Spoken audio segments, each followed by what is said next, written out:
Rain drums idly on the roof of the Land Cruisers, and water streams down the windows. Bored, Lex writes her name in condensation on the glass. Tim adjusts the night vision goggles and then looks around. In shades of electronic green and black, Tim can see the second Land Cruiser behind them. He turns and looks towards bright green foliage and sections of the grid pattern of the fence. Lightning flashes. 1 1,000, 2 1,000, 3 1,000. The thunder feels close. Tim blinks through the flashing lightning and scans the side of the road. Suddenly, he sees a claw grip the fence. Then, another. Regis sees it too. A look of panic washes on his face as he realizes the fences have lost power too. Regis swings open the door and flees, ducking his head in the rain. The powerless fence bangs down against the Land Cruiser, pressed by something unseen, then springs back up. The Tyrannosaurus chases Regis. They disappear down the road, into the rain, then... Tim and Lex are alone in the car now, staring at each other. Lex's eyes are wide in horror. Grant speaks through the handheld radio. Tim, what's going on? He's coming. Tim. He's coming. He's coming. The Rex is coming back. Tim leans over the back seat and yanks Regis's door closed. Get down, stay away from the windows, and be quiet. The Tyrannosaur suddenly bounds forward and moves between the two cars. Lex watches, wide-eyed. The Rex circles the front Land Cruiser, looking inside. It snaps its head down, shattering the windshield, jarring the kids, showering them in a rain of glass. The Rex moves to the back of the tour car and sinks its fangs into the spare tire and tears it away, lifting the rear of the car into the air. It thumps back down with a muddy splash. In the other car, Grant and Malcolm strain to see what's going on. The rain is coming down in squalls so heavy that Grant can't even see the front vehicle. Tim! Tim, are you there? We're okay. So far. The Rex scratches itself, rocking the car. Through the sunroof, the large predatory eyes spot the kids' terrified faces. With stunning speed, the Rex smashes down the sunroof, creating a plastic bubble over the kids like a shield. The Rex lowers its whole head into the car, breath snorts, and its tongue slaps wetly on the plastic barrier. The Rex repeatedly pokes its head in, trying to get at the bubble to pull it away. But it fails. Frustrated, it attacks the car repeatedly, ramming its head. Tim and Lex bounce and roll, gasping, until the car rolls over. Mud oozes into the blown-out windows as the kids scramble higher up. Massive jaws thrust in and chomp the upholstery. The Rex gets its teeth around the side post and lifts the whole car into the air. The Rex tries to shake the kids towards its mouth. They struggle to hang on, but Lex falls through the side window and lands next to the Rex's huge clawed toes. She scrambles to her feet and runs away. Tim hangs on in the car, tilted high in the air. He can hear the sound of metal rending loudly. Suddenly, everything outside swings crazily. Palm tree trunks moving sideways as the car is released into the air. The tops of the trees rush at him. Grant sticks his head out the window, trying to see in the rain. He blinks his eyes, unable to see. Obscured by the rain is Tim's car, stuck high in the tree, one wheel spinning. Grant ducks back into the car. Malcolm squints through the windshield. What happened to the car? Could you see what happened to the car? Through the rainy windshield, the Rex is coming towards them, head down, in attack mode. You know, at times one can't help feeling that extinct animals should stay extinct. I know just what you mean. It's been a pleasure, Doctor. Malcolm bolts into the rain towards the rest station. The Tyrannosaur sees him and leaps forward. Malcolm's feet splash in the mud as he runs. The Rex is closing quickly. Malcolm stumbles down the concrete ramp to the restrooms below. He reaches for the key on a chain to unlock the men's room door. Fumbling, he glances over his shoulder. The Rex ducks and charges forward. It lifts Malcolm off his feet and tosses him with stunning violence, smashing open the ladies' room door. Malcolm crashes into the stalls. The restroom's walls crumble under the weight of the Rex's charge, causing the water pipes to explode. By the car, Grant is about to run when the Tyrannosaur spins back towards him. The Tyrannosaur faces him and roars. Grant freezes by his open door. The Rex roars again. Grant presses his trembling hands against the door. Again, the Tyrannosaur roars, but does not attack. It begins to move away, then abruptly whips its head back. The black nostrils flare inches from Grant's face. The muscular jaws open and close. Somehow, Grant doesn't move. He begins working it out. The Rex can't see him if he doesn't move. Then, the big hind limb lifts up and crashes on the roof of the car, slides off, barely missing Grant, and blows the tire. Startled, the Rex delivers a mighty kick, and the Land Cruiser tumbles over. Grant falls backward down a hill along with it. He slides into mud and lies unconscious. Above on the road, the Rex roars triumphant and moves off. Hammond leans forward over the control panel intensely. What do you mean you can't see what's happening in the park? Nedry turned off the monitors in the park. We can't see a thing out there. We're trying to fix it. Wu pleads, sitting at Nedry's station. Look, my kids are out there. There's a storm and they're stuck out there. I know, Mr. Hammond, and I'm sure Muldoon will pick them up on his way back in. But Nedry's done something to the code. We need Nedry. Nedry?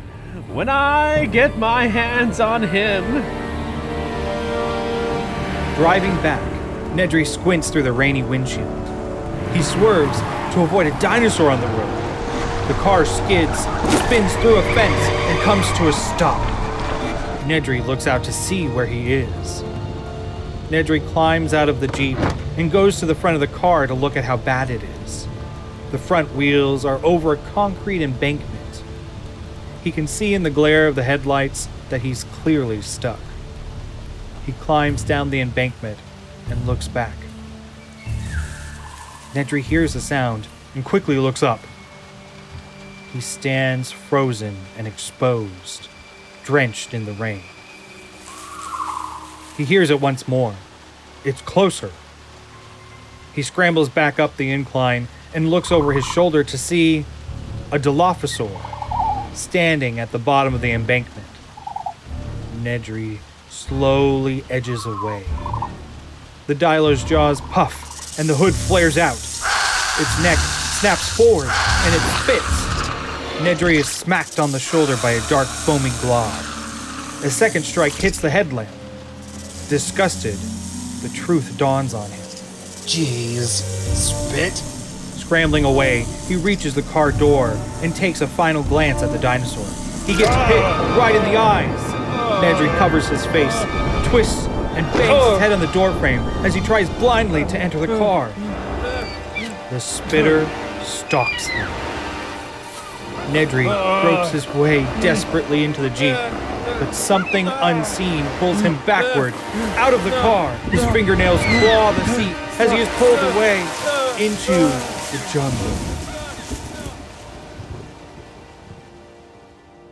Hammond glowers at Wu as computer code flashes by.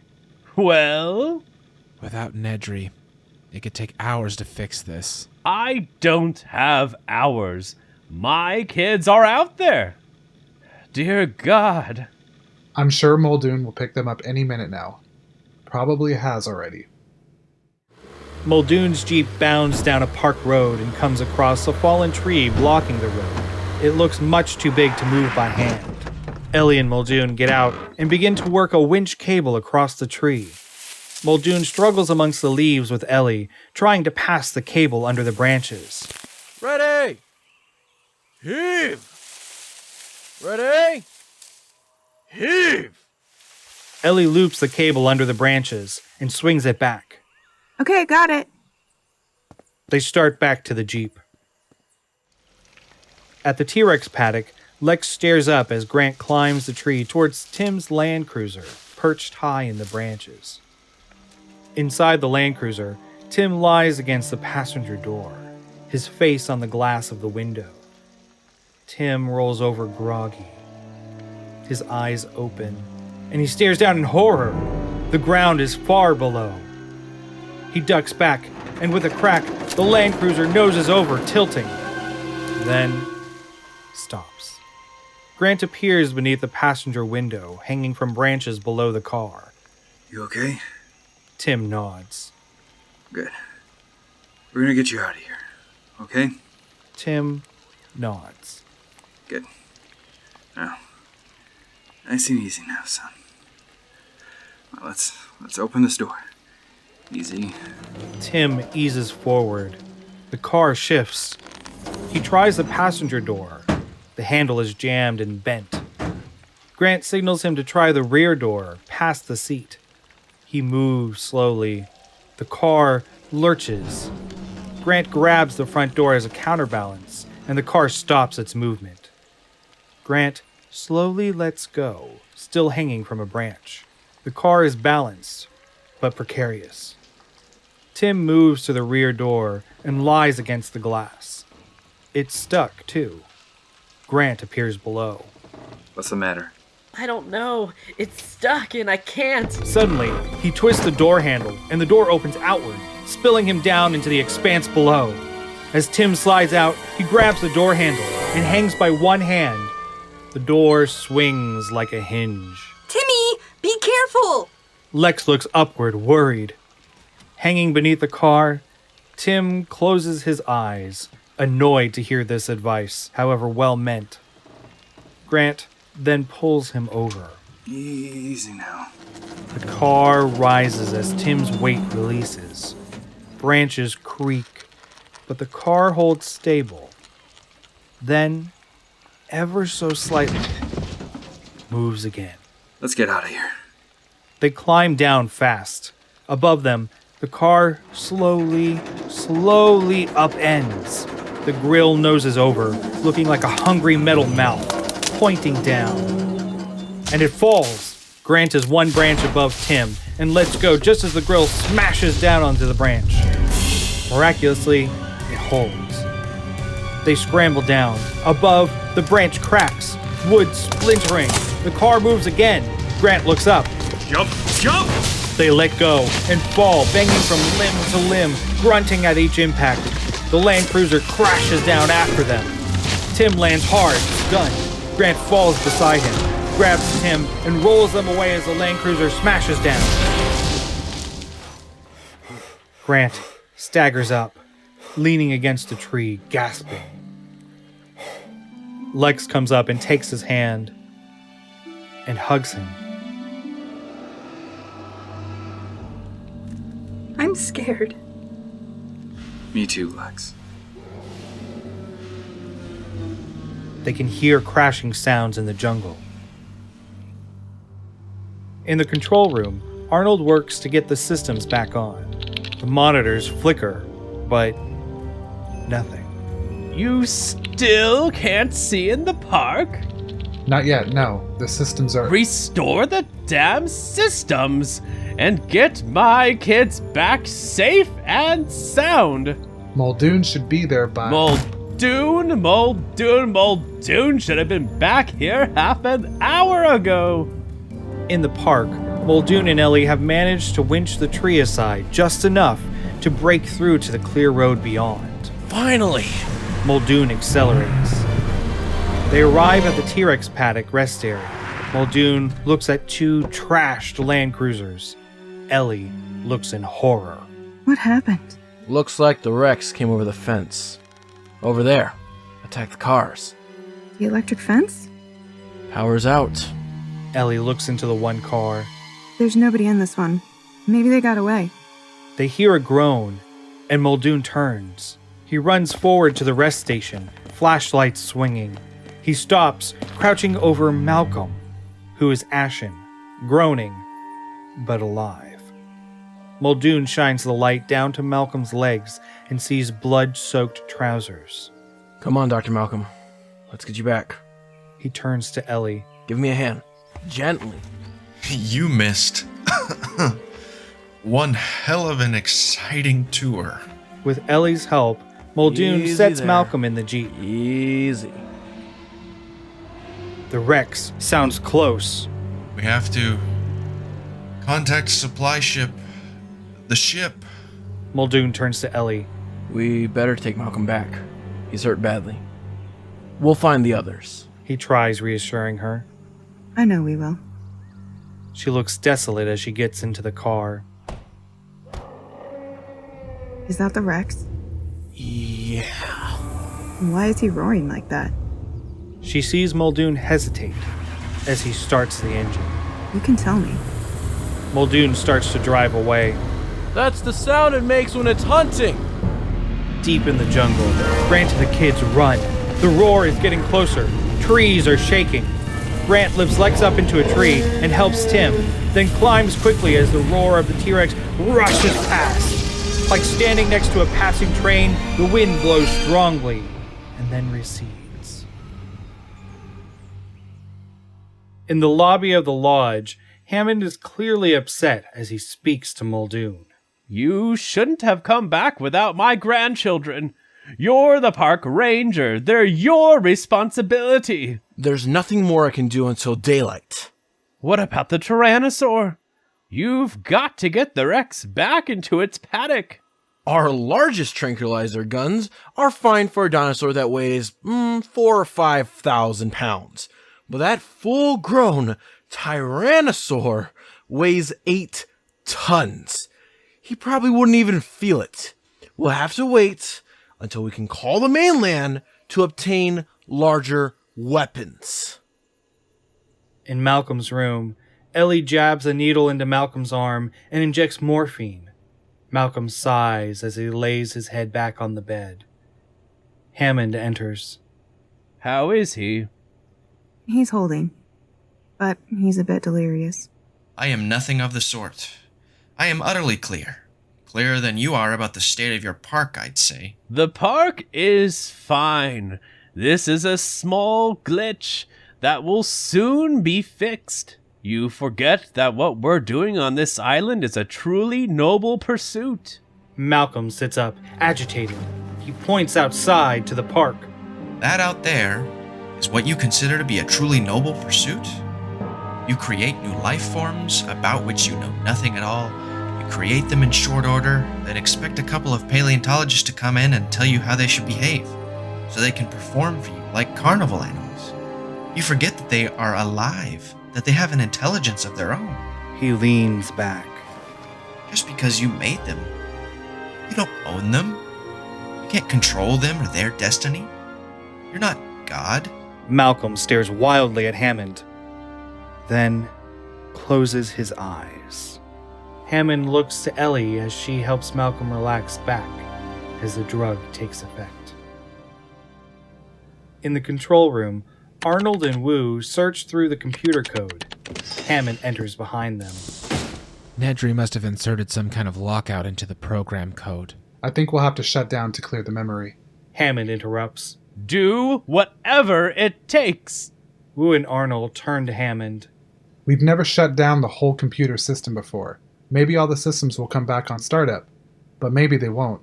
Neither of us is really a computer expert, and without an open phone line, we can't talk to anyone who is. Damn it, my grandchildren are still out there, and those embryos Nedry stole are worth a fortune.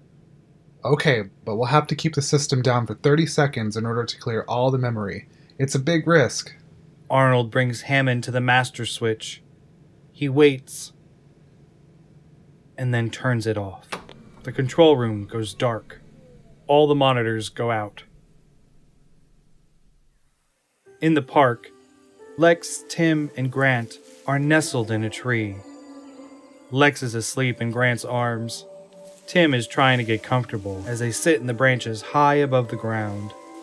Dr. Grant, in my dreams, I always wanted to see a real T-Rex. But I never realized what it would really be like.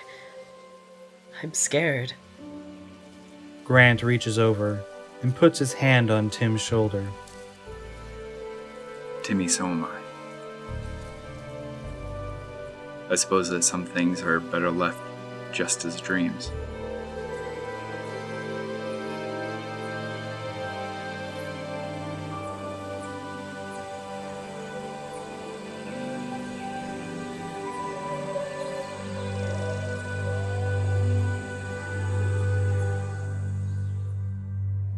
In the darkened control room, Hammond turns the master switch on. Nothing happens. Hammond pushes a power switch off, then on again. Still, nothing happens. Why isn't it turning on? Arnold pushes past him and turns off 3 safety switches. Now try it. I turned off the safety switches. Hammond turns on the main power switch again, and the room lights go on. The computer beeps, and the screens all come to life.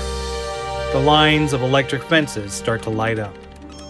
Arnold and Wu sigh in relief. The perimeter fences are electrified again. Thank God. God has nothing to do with it. Hammond reaches for a phone, but it's still dead. No static, just nothing at all. What's this? The phones are still out.